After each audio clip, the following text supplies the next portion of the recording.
प्रत्येक शाळेची वर्षातून किमान 2 वेळा अन्न सुरक्षा तपासणी आम्ही करणार आहोत, किमान 2 वेळेस, आणि किमान एक अन्न नमुना संकलन करून त्याची तपासणी करणार आहोत. तर ह्या ऑर्डर आम्ही ऑलरेडी आमच्या विभागाला दिलेल्या आहेत आणि त्याचं इम्प्लिमेंटेशन आपण करणार आहोत. नियमभंग करणाऱ्या ज्या शाळा आहेत, कॅन्टीन आहेत, पुरवठादार आहेत किंवा विक्रेते असतील, त्यांच्या विरुद्ध ज्या प्रमाणात ऑफेन्स असेल सुधारणा नोटीस देण्यात येतील, परवानाबद्दलची कारवाई करण्यात येतील, सस्पेन्शनची करता येईल, फूड जे आहे त्याच्याबद्दल जप्ती कारवाई केली जाईल आणि आवश्यकता वाटले दंड किंवा प्रॉसिक्युशन सुद्धा करण्यात येईल. यामध्ये इम्प्लिमेंटेशन में सर्वात महत्त्वाचा रोल जो आहे तो शालेय शिक्षण विभागाचा, स्कूल एज्युकेशन डिपार्टमेंटचा आहे. शिक्षण मंडळ जे आहेत आपले जे बोर्ड असतात त्यांचा आहे.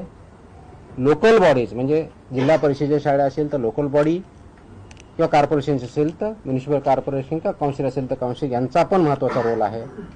अन्न सुरक्षा अधिकारी आपले ज्या विभागाचे आहेत, फूड सेफ्टी ऑफिसर्स त्या एरियाचे आणि जिल्ह्याचे असिस्टंट कमिशनर जे आहेत त्यांचा महत्त्वाचा रोल आहे.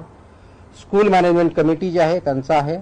पालक आणि विद्यार्थी हे सगळे याच्यामध्ये स्टेक होल्डर्स आहे. या सर्वांचा सक्रिय सहभाग आणि पालन करणं बंधनकारक आहे.